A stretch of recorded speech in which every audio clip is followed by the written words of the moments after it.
So it's a difficult mind, my friends, as I'm sure you will agree. Lo pashut. So let's try and let's try and remain afloat. We're up to the last ois. There's two paragraphs in ois ches. Let's remember. So what, David? What happened? You disappeared now, David. He's here. He listens.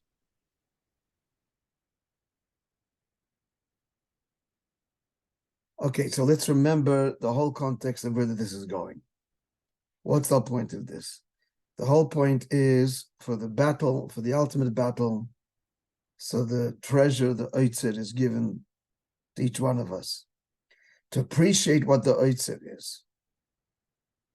This is the reason for this tremendous arichos that spans several chapters in the original Maamorim and much more in the Rebbe's Biyurim, the Rebbe's Maamorim on the original Maamorim.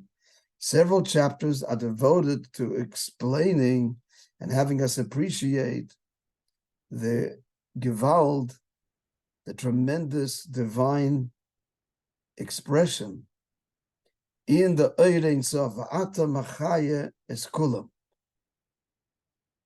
You create and enliven all of existence from the highest to the lowest. Ohr Ein Sof, L'mayla Madin Ketzel, L'mata Madin Tachlis. And therefore, that's extraordinary. The Ohr Ein Sof, the infinite expression of Hashem, which is essentially and fundamentally infinite, and therefore as low as it reaches, it never changes. And the whole moshel, which is in the middle of explaining now, of the light through a colored glass, the light remains the same light. So Hashem's infinite revelation is present in all the way down in Ilam Hazeh, in our world, even creating and sustaining Klippa. And the point is that what's given to a Yid to battle his own Yetzer Hara and bring about the goal of the final generation is not merely this infinite power. That would be a great gift. But we're given the ותשד, the treasure. And the treasure, as we explained yesterday, is something that is essentially hidden. So this is God himself who is hidden and beyond all revelation. Hashem gives literally of his very essence, atzmos, to the foot soldier. That's the treasures that the king throws out and gives without cheshbon to the foot soldier in order to achieve the victory. So all of this is intended in order for us to appreciate what the ותשד is. We have to appreciate what the Ohr Ein Sof is, and that's extraordinary. That's what we're in the middle of explaining here. The Ohr Ein Sof, God's infinite creative and animating power that's present equally unchanged in all levels of existence. Now this is in contrast to koyach. So there is taka, a level of the divine that's invested in creation, fuses with creation, and is thereby changed by creation. That's koyach. There is that level. He'll explain that and give parallels in our the way we work as human beings. However, what is given directly to the Yid is not just the Eibishter's koyach and not just his ohr, but his very essence. That's the bottom line of what he's saying here. Not just as God manifests koyach, which is at the end of the day a finite revelation of godliness and therefore subject to change. Not only does God give every Yid his infinite power, but God gives his very essence. Now, to give a moshel for this, not in the Maamorim, but from elsewhere,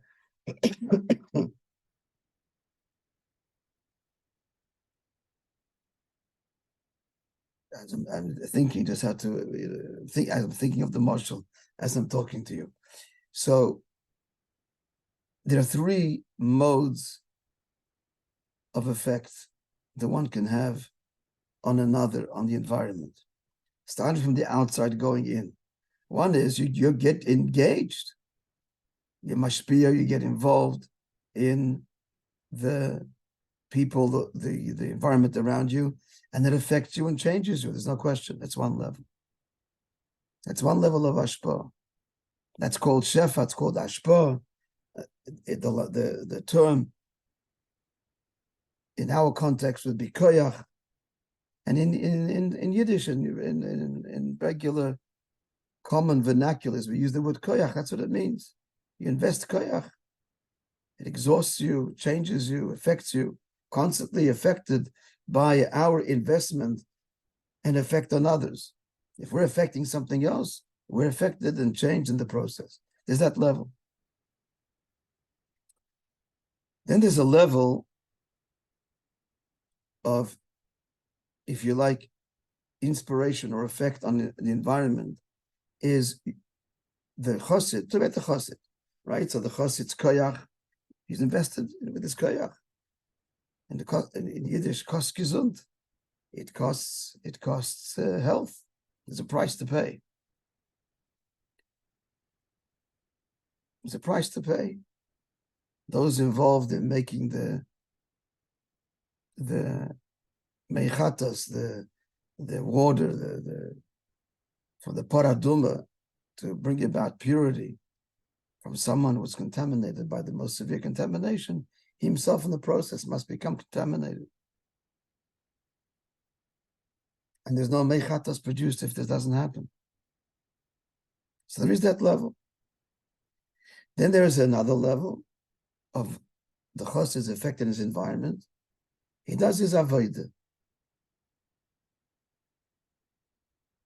He does his avodah, meaning to say, this would be like, the example would be rather, first example is he gets involved individually.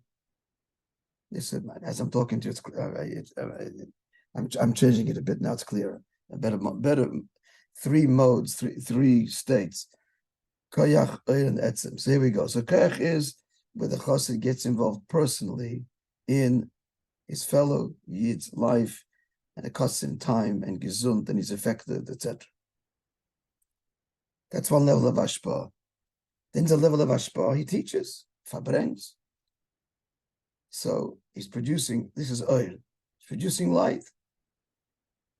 Many people listen, and each one is affected, inspired in their way. He's not engaged right now in the world of the makabel. The makabel is present. He's emanating oil.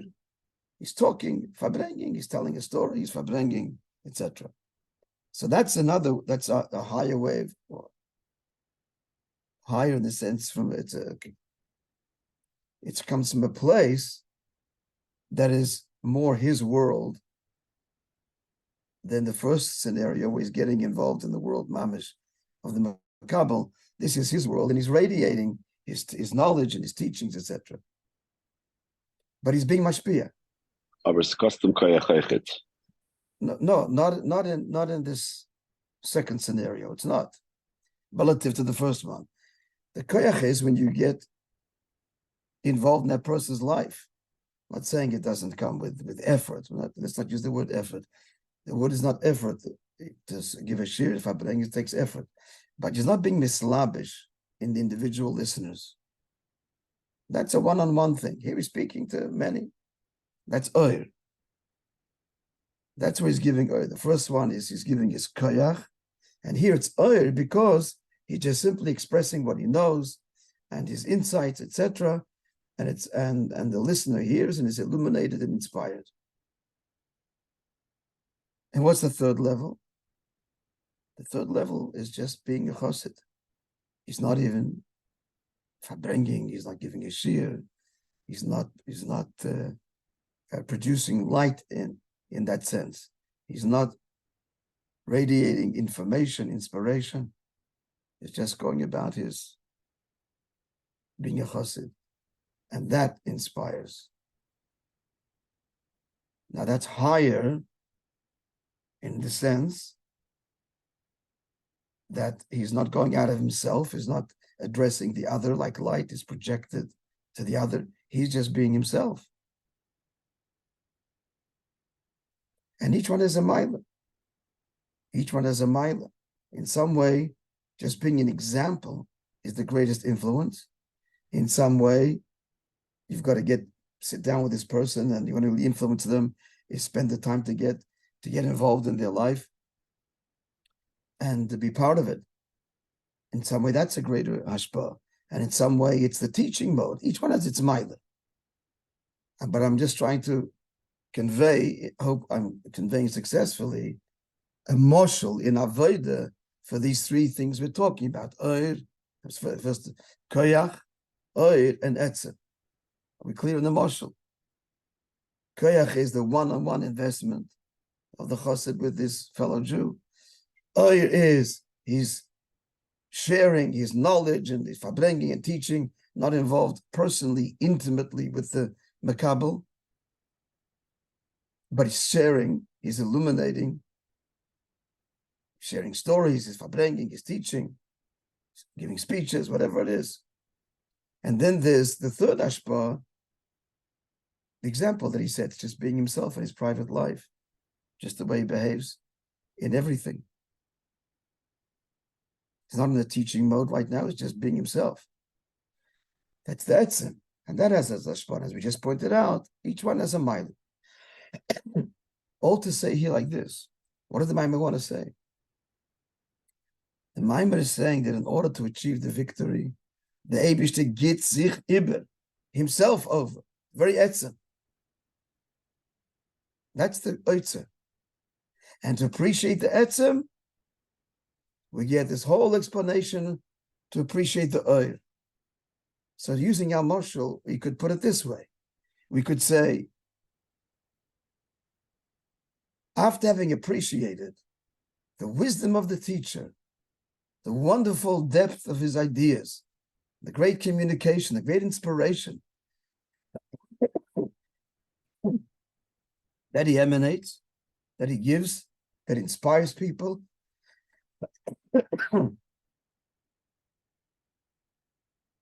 After having appreciated all of that, and that's the whole arichas and the ir in sof, maila, mata, to use the marshal of the teacher. His teachings are so beautiful, so articulated, so exquisitely, that the greatest scholars inspired, and the simple person is also inspired. Or we might tweak that marshal and say, he's able to teach, the biggest scholar, and he's able to teach this, maybe a better marshal, the simplest person, a great teacher, great communicator. Can teach grade one, can teach the biggest masculine.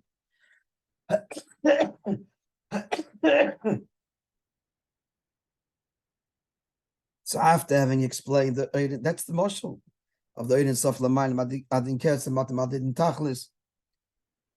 That's tremendous inspiration, tremendous investure that God gives us. His Eid is infinite light, all the way down on all of the levels, filtered through the glass, so that it comes out in different levels with so on, but the light remains the same. The teacher, the emanator is the same teacher, teaching in grade one, teaching again, great masculine, whatever it is. That's extraordinary to get that kind of gift. The Maamorim is saying we do get that gift, but much more than that, the very teacher himself, the Etz himself, the Melech himself, the Rebbe himself, not just his teaching, not just his oir, but himself. That's what is given over to every chassid. That's the basic point of the whole Maamorim. To appreciate that this is given, this is the oitzer, this is the essentially hidden, it's the I am of God, it's the very source. is given over to every chassid, to every Jew. That's the whole point of it all. So now, va'inyan bazeh. Where are we up to now in this whole explanation? Now it's all about being mafli, about appreciating the revelation of God. And he now is going to do that in contrast to koyach. He doesn't talk about alikus. He just doesn't translate what that means for Hashem. Although he said it earlier, it's the already in Bria and below. We'll revisit the detail later. The Moshe we get here is the benefesh adam, between the and koyach. That's all the Moshe that we should understand the pristine, transcendent, infinite power and reach of the Ein Sof, present on all levels. That's every Jew is granted. And on top of that, the very etzem. Let's remember this, the context of where all this is going. Now he's continuing to pack, unravel, and explain for us the beauty, the reichkeit, the flaw, the wonder, the amazingness of Hashem's Bata Machayas Kulam, Hashem's infinite divine light, using the metaphor of light. He's going to contrast that to what? The union of koyach. Now, the union of koyach does exist, I told you, even Lamaila. Basically, it's Mamala Kalalmin, compared to Sev Kalalmin. There is a level of godliness that's from Bia and lower, Bemis. Yeah, I'm going to go into this whole thing, but there is the level of Deibishtis Koyach that we want to bring out, that we're getting not just his Koyach, but his Oyer, and not just his Oyer, but his very Etzem. Okay? That's the basic picture here. So let's continue. To explain the flaw of the Oyer. The Rebbe explains at length. Samar Zayin.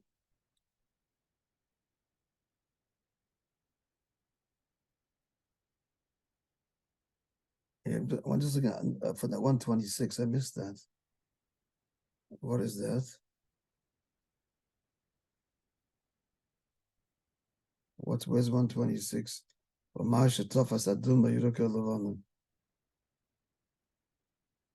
see that Rebbe's order in the original Maamorim. Okay. So now to explain the Oyer and Koyach. So achilik b'shebein el koyach dihine gaman yenachi el nishabodam. Let's look at the loftiest faculty of a human being. And what's that? Yinaseichel. Shoreshus agili metzam nefesh. It's the first articulate revelation from the soul essence, which transcends particular attributes. The highest revelation is the attribute of intellect. So this, as lofty as it is, intellect is subject to change, as he goes on to say. And intellect does not express the etzem nefesh in a undiluted, pure, unchanging way. It doesn't. It's a pnimi, which we're calling koyach. Elder ba'ofen shel koyach, but intellect is rather termed not which is fundamentally unchanging no matter where it reaches, but rather it's a koyach, which means a fundamentally finite, at the end of the day, expression of the soul, and therefore and therefore there's change, and it's affected. He now illustrates that. That's why an intellect isn't just one logic, and that's the end of it. One kind of intellectual articulation. There's all kinds of gradations. Seichel pnimi, there's an inner seichel chitzoni, an external seichel omuk, deep, seichel shitchi, and an idea that is shitchi, surface. Now, what's the difference between pnimi and omuk, and chitzoni and shitchi? I don't know. It could be, I don't know which one is which, that one set of languages talking about just an idea to begin with that is a deep idea, or it's a simple idea. That's one model. And then there's, in a given idea, it's understanding it deeply or superficially. That seems to be the difference. Seichel pnimi, seichel chitzoni is the idea to begin with. An idea that deals with the depth of something, or an idea that deals with externalities. Two separate ideas. Seichel omak, seichel shitchi means in the same concept, understanding it deeply or understanding it on the surface. At any rate, there are differences.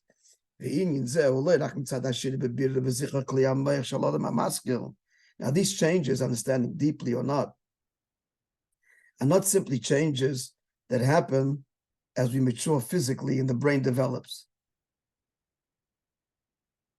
Or someone who has a more developed brain understands better, less developed understands less. Someone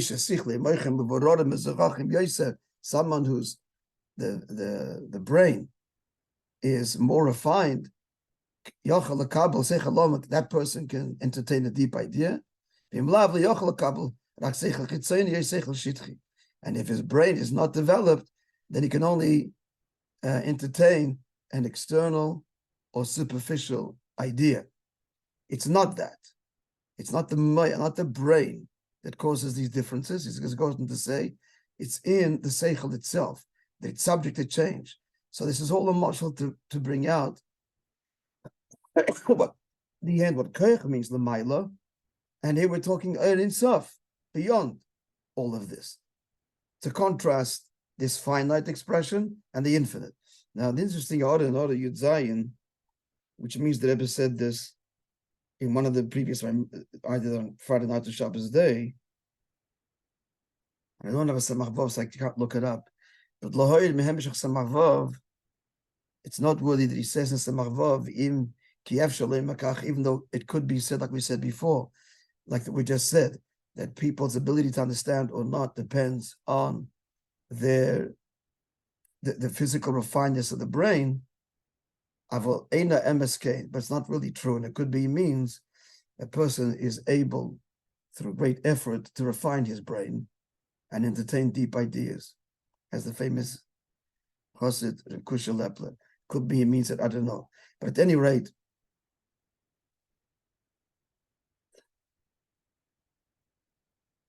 whether we can change, if what I'm saying is correct, that we can change and deepen our intellectual brain capacity, that's true.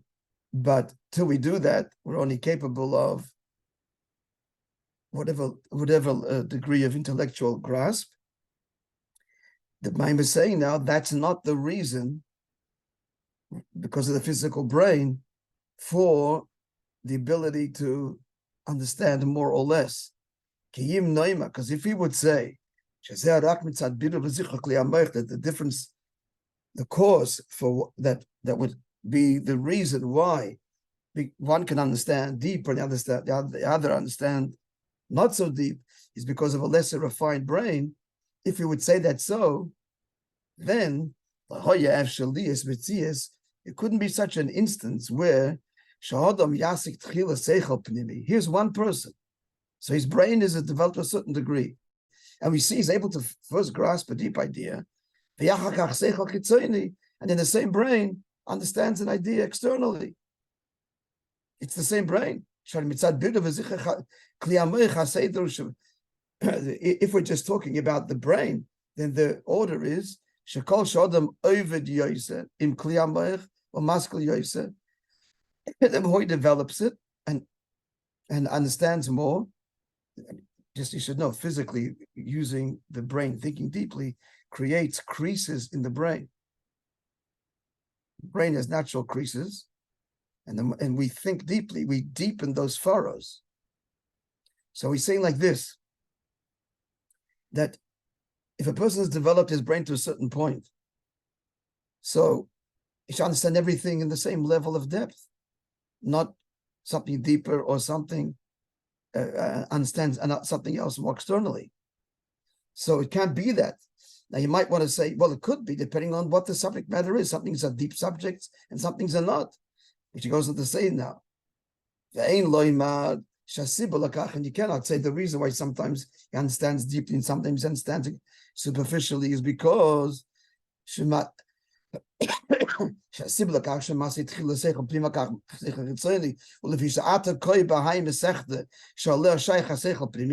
subject matters. Some mesechtas require deep analytical thinking, and he's not involved in another subject matter, subject, which to begin with, the subject matter is not so deep.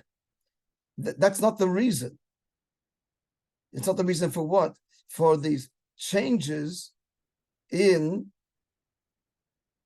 the seichel itself. It's not the subject matter that causes that, but the seichel itself that has these gradations and levels. Where do we see this? We see sometimes the person starts studying the same subject. And what happens?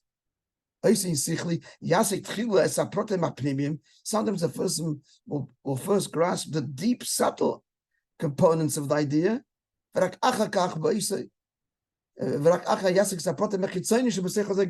only later does he understand the external things. Now, what is he saying? If seichel would not be a koich but be oir, so whatever level it is, you'd understand everything uniformly to the same depth. Because that's your IQ. So if your IQ is pegged at a certain level, you understand everything to the same degree of depth or whatever it is relative to your IQ. But it's not so. We see the brain is not pegged at a certain level, intellect, and sometimes he's able first to grasp an easier time and first grasp the depth of it, and then only is able to get the externalities of the idea, the external details. All to say that what? You can't be hachrich. Let me still line there. Yeah, the hachrich loimer. So we have to say again, the seichel is not oir but koyach. Shashini bekabbalah seichel. The fact that the intellect is receptive differently, even in the same subject. It's not just the development of the brain. It's in the nefesh. The nefesh's ability to grasp and understand changes and is affected and has levels. So it's not oir.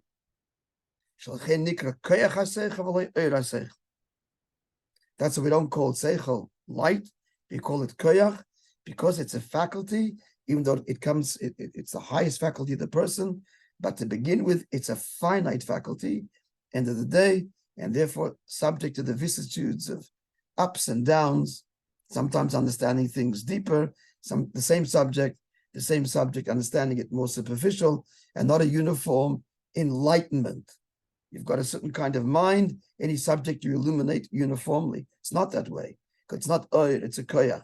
It requires you investure, it requires toil, and there's changes in and different levels to the way we understand a given subject. Sometimes it's the externalities are something we don't relate to immediately, only the depth, and sometimes you do relate to the externalities of the idea quicker. Again, why? Because seichel is a koyach, not oir. It's not just light that emanates and illuminates, again, uniformly, equally, everything it touches, but rather it's an investure in a subject that requires effort, and therefore it's constantly changing. So you're saying that there's a tzir in oir. So is that what you're saying? Yeah, so therefore changing the name and calling it koyach, because pure oir has no tzir.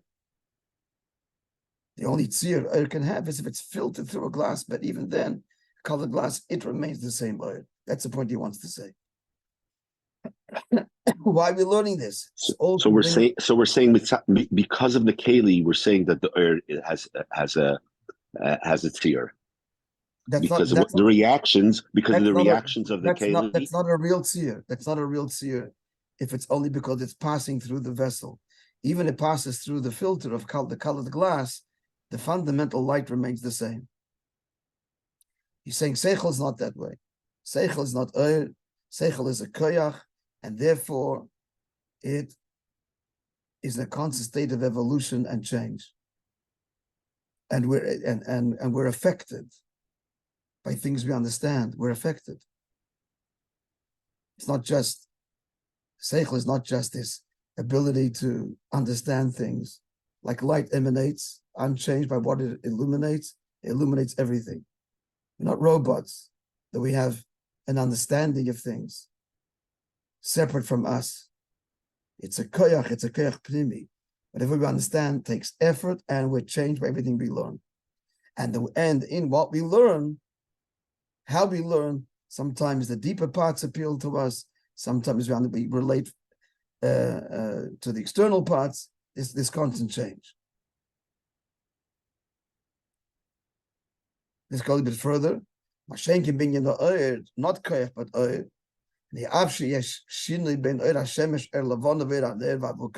Even though there's different kinds of light, there's sunlight, there's moonlight, there's candlelight, and there's torchlight.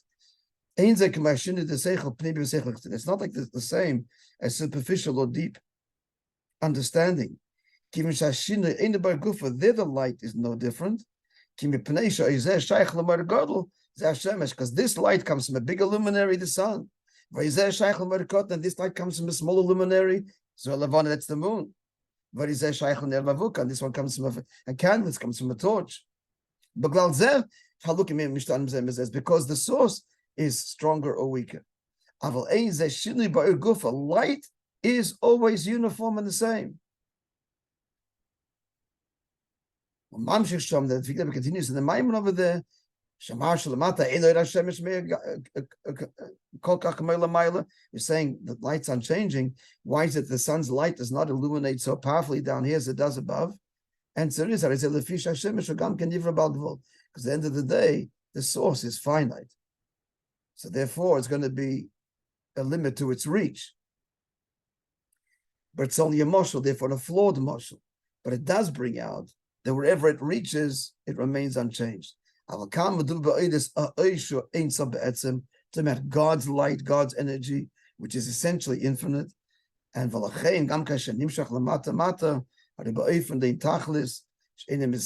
doesn't mix, doesn't become compromised. And what's the whole point leading to? Not only is this granted to a yid, but the oitzer, to be continued by Hashem tomorrow. The conclusion of the Perek. Okay, friends, have a wonderful day. Hope you're gaining something from this. Let's remember the moshel that I gave in the beginning. Koyach is one-on-one investor getting involved in that person's life. Oir is inspiring through teaching, etc., that can affect many people at the same time. And etzem is having an influence by your mere example, your mere presence. So the Abishah gives us koyach and his oir. Not only that, it's very etzem. That's the whole point of the Maamorim. He gives me, take me. As the Maamorim at the end says, Anon Nosiv Malka. The Jew says, I want the king alone. As we'll see in the last chapter of this Maamorim. Very beautiful medrash. Thank you, Rabbi. Right, friend.